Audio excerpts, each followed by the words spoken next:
First, let's start with level 1.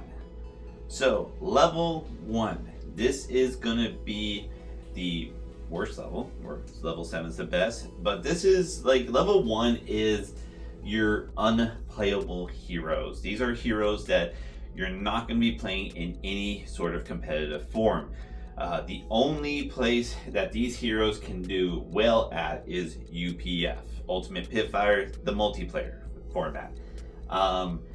This contains every hero from like Smash Palace. This contains the heroes like Bravant and Melody. This contains your judges, your judge heroes. This contains your bards. These are just heroes that you either can't play in competitive formats or you just won't because it just doesn't work. The reason why level 1 contains UPF heroes is because, put simply, LSS doesn't put as much work into UPF as it does with like CC, LL, Project Blue.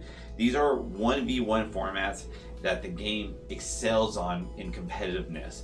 The UPF, the competitiveness may be there amongst the players, but it's not like garnered by the community at whole, as well as by the just LSS in general. So these heroes that sit here in level 1 are just heroes that are only going to be playing UPF, and that's just that.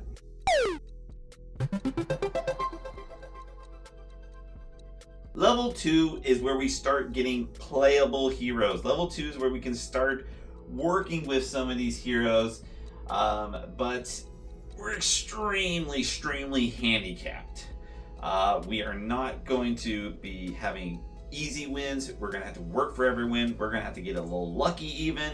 But these heroes that we are seeing here have gotten wins. They have gotten LL points. These heroes actually have been able to garner success, but very few. All right, this is like your small town skirmishes or your like 6 attendance PQs sort of deals. That's what these heroes that's how these heroes get their points. All right, when you look at the type of heroes we have here, we're seeing a lot of heroes that are just hard to play.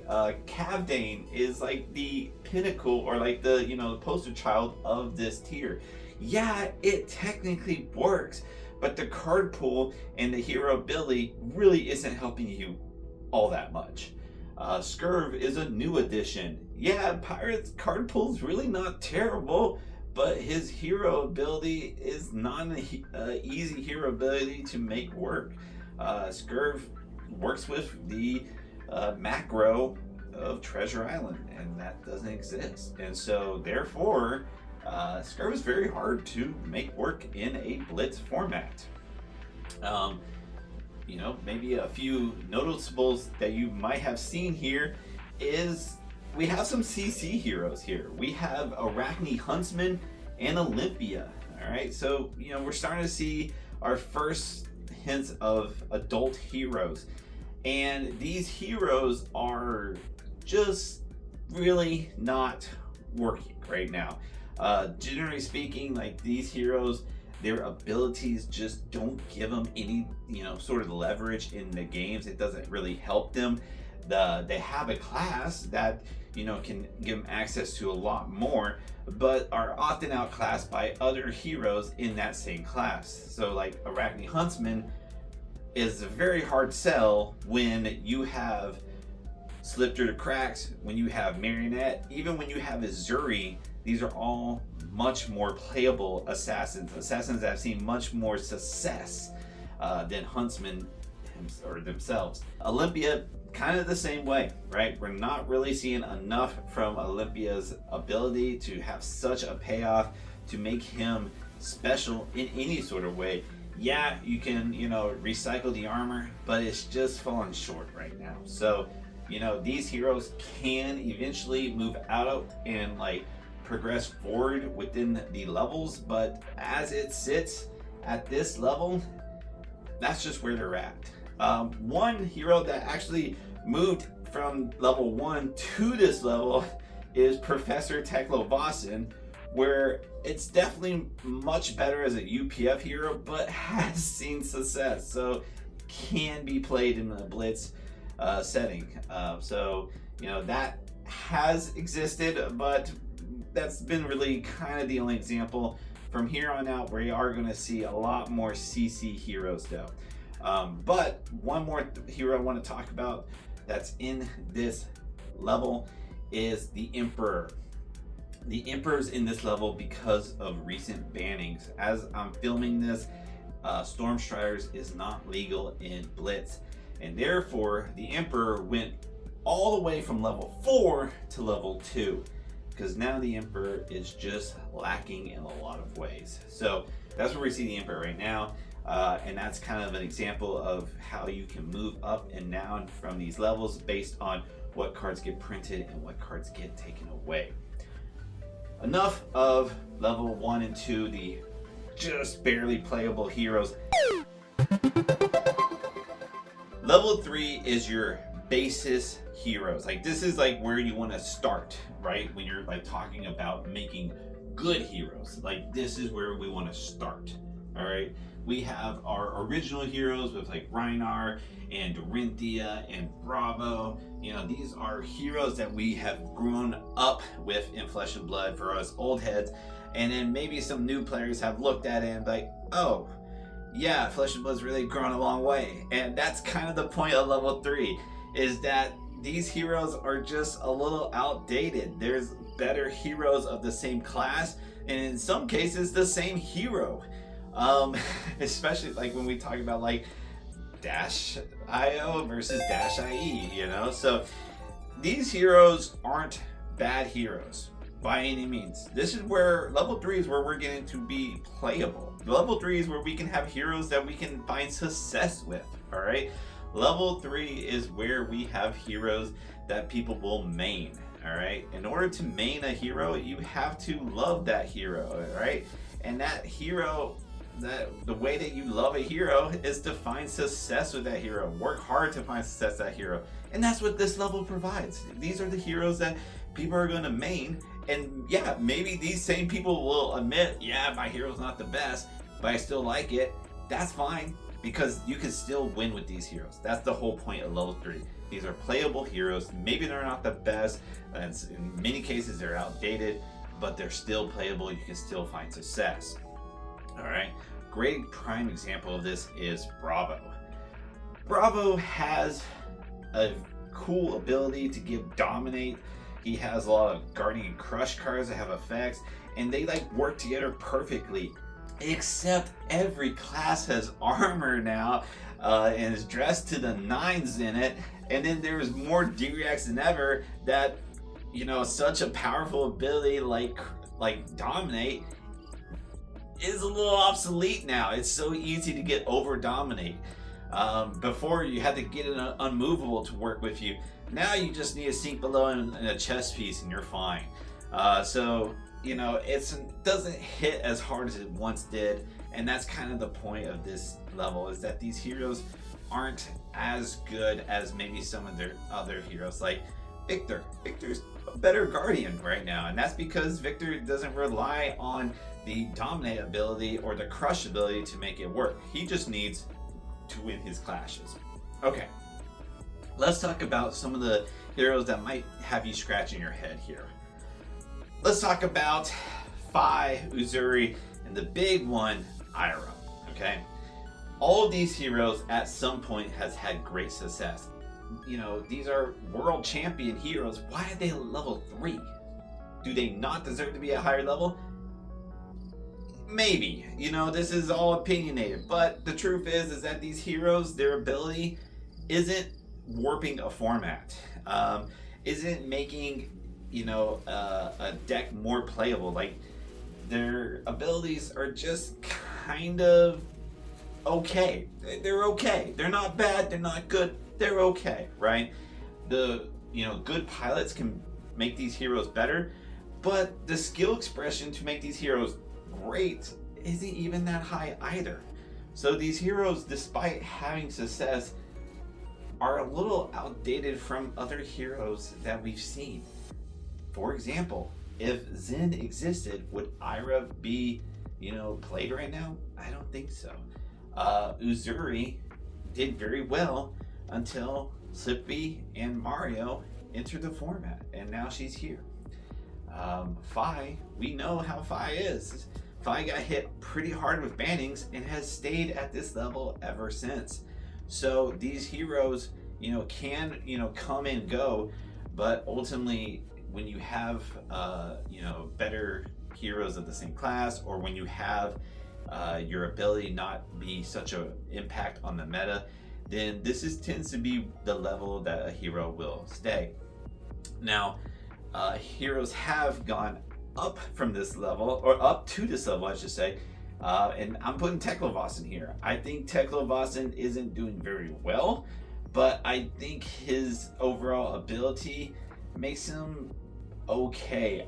But if you want to put Teklovoss on level 1, I wouldn't even argue with you, honestly.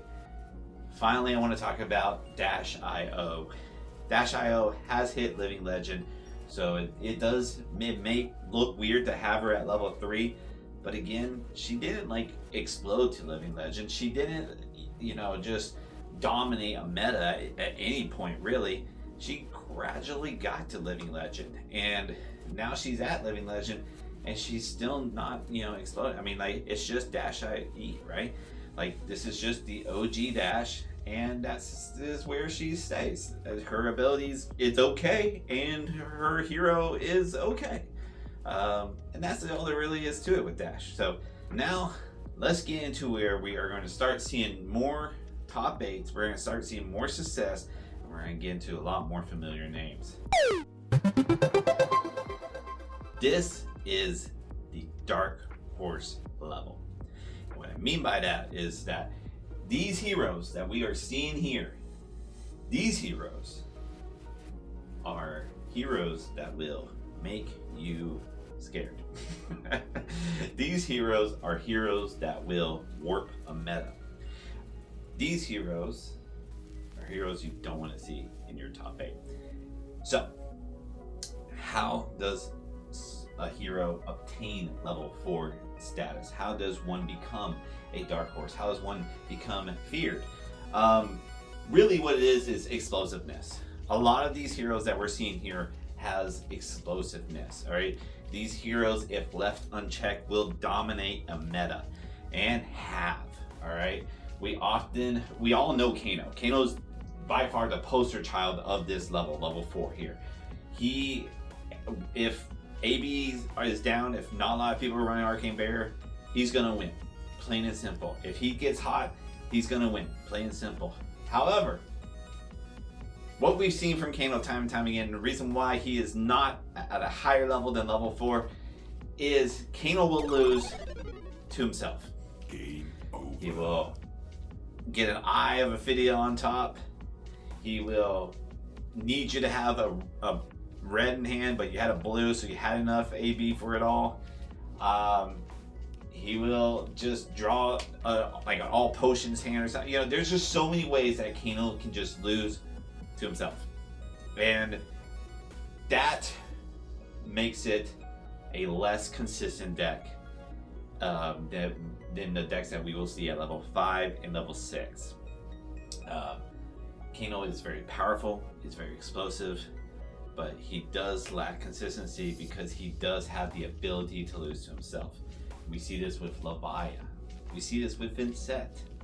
These Shadow heroes will do this. We see this with Facilio. If you draw that all, or no arcane hand and or no go again hand, it sucks. It's the worst thing. So these heroes have a knack for just losing to themselves, or just not having the consistency to win major tournaments. When you have to go 15 rounds and there's a chance that you lose to yourself, it can be pretty scary. Now, not all these heroes fall under that are here, right? Prism doesn't really lose to herself, all right? Katsu doesn't really lose to themselves, right? So why are these heroes here? Well, they're still dark horses, and they're still heroes that if you see in the top 8, you're a little scared of, all right? If you don't have a game plan for them, that's when you're scared. If you have a game plan, you're not scared. And that's kind of the point of this level here. So let me explain. So Prism is a prime example of a meta warper, all right? If Prism starts to become big in the meta, guess what we start to see more of? We start to see more poppers. We start to see more 7 attacks. That's just what happens, right? People respond. When people respond, does Prism stay in that top meta? Oftentimes no. Oftentimes no. Sometimes she can, because the deck she beats stays in that meta, but you know, even right now, we're seeing Gravy Bones as one of the best decks in the format. All right, as I'm filming this, that's who's the best. Prism has a good Gravy, matchup. However, she is struggling to find footing because the meta has responded, and the meta is able to crush, the momentum that a Prism deck can build. Phantasm can kill a Prism deck that is not ready for it. And if you are ready for it, then you oftentimes have to slow down a little bit, and that can take some of your explosiveness away. Katsu can be the same way. D-Reacts, if D-Reacts become more heavy in a meta, Katsu can struggle to find a footing to get his combo going. These heroes, if the meta responds, will fall from being like level 6, fall back to being level 4. And that's kind of why I just have them stay here.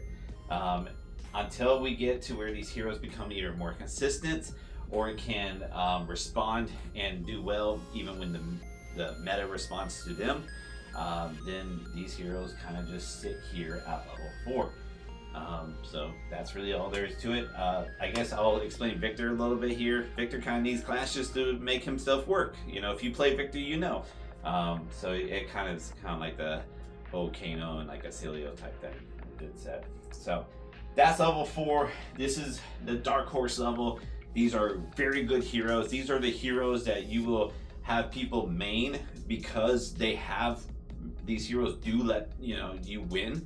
But these, I will also say this, and I have played Kano, so I fall victim to this. These are heroes that people will, take take copium on, right? Like, they're just like, man, no, my heroes can always win. This is that level. This is that level of heroes, right? This is them. They'll always think that they can win. And it's kind of true, but it's also not. So this is level 4. Level 5 is your bread and butter of Flesh and Blood. This is all the heroes that you have come to know. And the reason why you know these heroes is because they have either dominated a meta or just hold a big meta share. So a good meta percentage. You'll see these heroes in callings, you'll see these heroes in Balharns, and there's a very good shot that you'll see these heroes in your local armory. These heroes are very playable. They're easy to pick up and find success with, all right? The decks and the heroes themselves just work very well, all right? It doesn't take a lot of skill necessarily to run these decks. You can get better with skill for sure, but you can take one of these heroes, give it to an average player, and expect good results. That's just how these heroes operate, and that's what makes them very good. And that is why this level has the most heroes, all right? And that's a good testament for Flesh and Blood that a lot of heroes fall within this level. That's really what you want. Now, one thing you might have noticed is that a lot of these heroes are aggressive heroes, all right? These are your Slippies. These are your Syndras. These are your Dios. These are your Fangs. These are your KOs. These are all very aggressive heroes, and that is because aggressive heroes tend to be a little bit easier to play and find success fairly easy. And it makes sense because aggro isn't a hard concept to understand, to get around, and it's not that hard to become good at either. You do need to, practice with these, but you can expect to do well earlier than you can with heroes that we'll see later on. Now, one hero that might, from that aggro list, that might have, struck you a little weird is Dio. And you might be thinking, isn't Dio more of a level 4? Isn't Dio more of a dark horse? Yeah, I think that's fair to say. If you wanted to put Dio at level 4, you totally could. I think Dio is gotten out of that level 4 and is coming into this level 5 because I think she is becoming more consistent. I think there has been enough time to develop how she will play after her high octane banning, and I think that consistency is starting to shine. Is she the easiest hero to play? No, she doesn't quite fit that part of this level, but she is an aggressive hero that is starting to pick up more of the meta percentage. You are starting to see more Dios out there, and she might even rise to the next level. We'll have to see, we'll have to find out, but currently she has risen from level 4 to level 5. Some non-aggressive heroes that we see in this level, we see all the Rangers here, even Lexi, right? We see Florian. Florian's here. We see both versions of Kasai. We see Terra, a Guardian. These are not aggressive heroes, although they can be a little bit, but instead these are heroes that their ability has just been, you know, such a helping hand in playing these heroes. They're not anything complicated, they're not anything skill intense, but instead, like, they're just good. They're just solid heroes, and they're heroes that you're gonna be able to pick up, play a few games, and understand exactly what you need to do on how to play these heroes. These are heroes that you will find success with when you're playing out Armory. These are heroes that are your best bet if you don't have a deck and you're about to do a calling. You should do one of these heroes, right? That's the whole, like, that type of heroes. Like Azalea is a bit aggro, but she's not aggro like go wide, just really go tall. And it's not really hard to see how an Azalea plays. Yeah, maybe it takes a while to, like, you know, understand, like, you know, the whole bow interaction, but, like, come on, like, you get it. It's fast. You can get it real fast. Like, everyone can play a Ranger, everyone can play Florian, everyone can play Kasai. That doesn't make these heroes bad by any means. In fact, it actually makes them better, because a lot of times when heroes are just naturally good, easy to pick up to play, you get a lot of hive mind going on, and then these heroes quickly become like fine-tuned to their their best forms, and you get the best deck list because everyone's playing these heroes because they have a huge meta share. Let's talk about some of the oddities that you might have seen. All right, we already talked about Dash.io and how, you know, maybe you would put her lower, maybe even higher. Let's talk about Zen. All right, let's talk about Viscerai. Let's talk about Starvo, right? These are heroes that hit Living Legend, but these are heroes that hit Living Legend and dominate it, especially when we're talking about Zen and Starvo. These are dominating heroes. Why are they only at level 5? Why not at level 6 or even level 7? Some people would say Starvo is the best hero ever printed. Some people would say that for Zen. A lot of people like Viscerai. I don't know if they would say it for Viscerai, but a lot of people like Viscerai. Why are they here? Well, these heroes, true, the word dominant, all right? But what we're gonna find out is that there is a pretty hard line when it comes to level 6 and level 7, all right? And this line here is really about skill expression.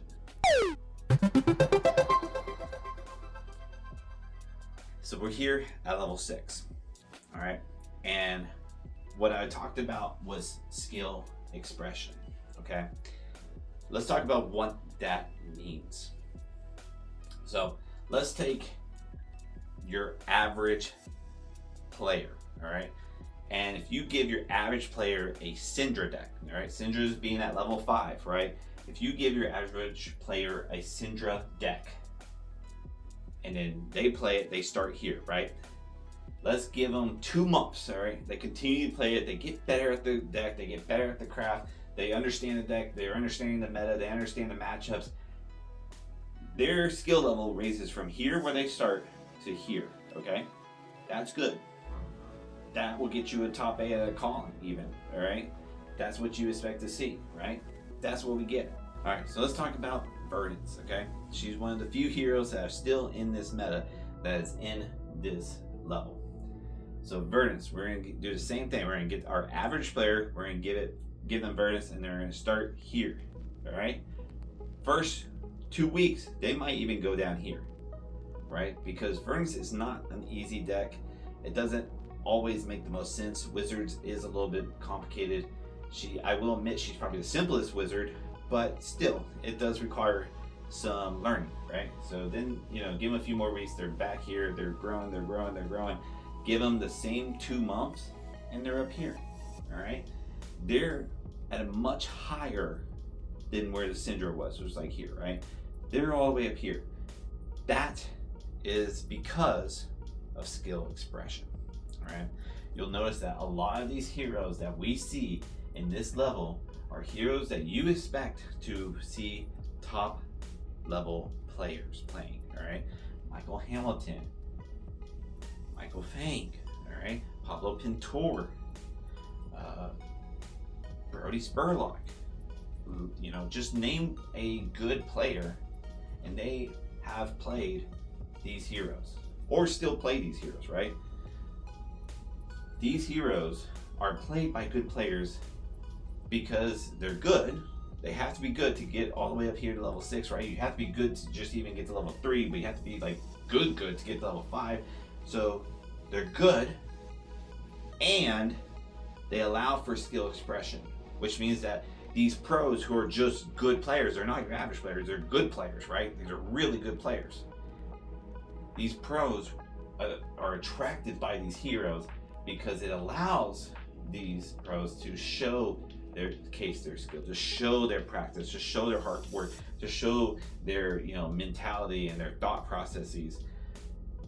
And these heroes will get better when all this is applied, right? You can apply all of this to a Syndra. Syndra has a ceiling, which is this, right? You can get all the way up to that ceiling, but it's very, very hard for a deck as basic as Syndra to get past that, right? Bang, same way.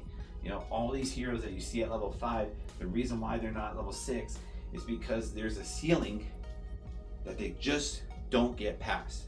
The ceiling's high, it's high enough to win a calling, it's high enough to top 8 consistently, but it's not high enough to have a player consistently win, right? We might see the hero consistently get top 8, but when you are looking at an individual player, a player is going to choose the deck that can help them consistently top 8. Because you do need a little bit of luck sometimes when you're doing 15 rounds as Slippy, right? You're going to need a little bit of luck to get to top 8. You're not going to always top 8. Even if you're the best Slippy player, you can just not top 8. The best players don't always top 8, just plain and simple. So they go for the heroes that give them the best chance, and that's what level 6 is. These are heroes that allow for skill expression to make these heroes better. And that's why I started having verdants go low, because these heroes aren't easy, all right? These heroes took time to develop, all right?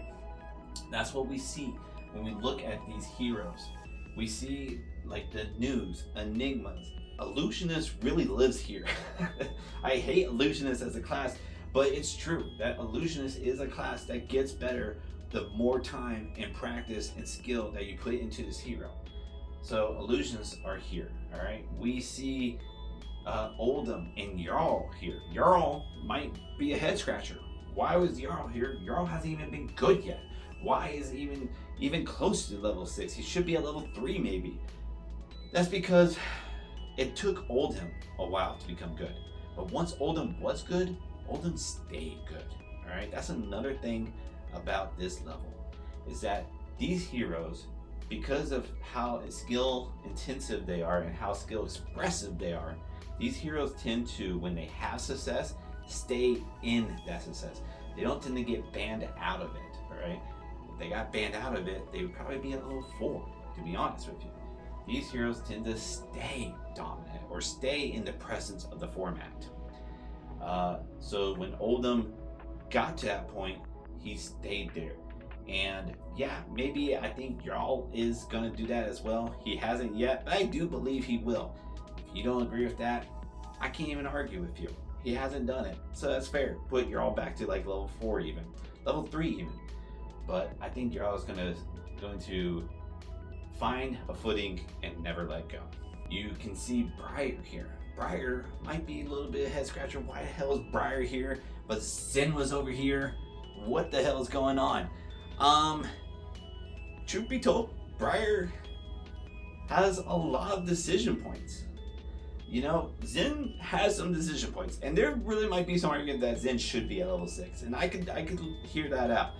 But Briar has so many decision points, and by the more decision points you have, especially if you're deciding things every hand, then if you have to like make a new plan for each hand you get, you like don't have the same game plan going into the same hero every time, then this is a hero that is going to rely on the player and not the deck, right? It's going to take more from the player to navigate this hero, to make these right decisions, to get these wins, and that is just Briar's the poster child of that. All right, so that is why she is like one of the aggro decks that has made it to level 6 because of that.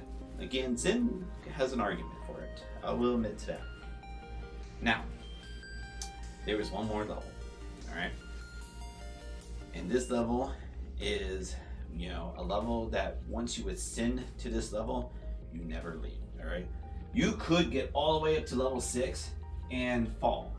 We haven't seen it, but it can happen. You can get to level 5 and fall. We've seen that. You can get to level 3 and fall. But once you hit level 7, the coveted level 7, you don't fall. So let's get into level 7. Level 7 has only 2 heroes. Only 2 heroes have hit level 7. All right, before I get into these heroes, let's talk about what level 7 means. Level 7 is this glorified zone where skill expression makes a hero better, but by just playing this hero, it makes the player better. All right, these heroes tend to teach players how to play a game, and that is because these heroes are heroes that just require time and a learning curve to be able to play. I'm not saying that you can't play these heroes, but what I am saying is that in order to find success, in order to really understand how to play these heroes, you're going to need to put a lot of time and practice into, just plain simple. But it's so rewarding. All right, we see that in level 6, that exists in level 6, but at level 7 you get to a point where you're dominant. All right, when you become very good with these heroes, you just don't leave. All right, because these heroes are just heroes that can find a way to win no matter the matchup, and can find a way to dominate a meta no matter the bannings. All right, and we've seen that for both. So let's talk about the heroes now. So we're going to talk about my favorite one, and that is the best card that has been printed in all TCGs. Majin Bay will back me up on this one. Iyslander. All right, Iyslander is the pinnacle of heroes. All right, this is like what I want every hero to be, because this hero serves its purpose in class. It feels like a wizard when you're playing Iyslander. You're doing stuff on your opponent's turn. It feels like you're playing ice. You are disrupting. All right, so they nailed it with that.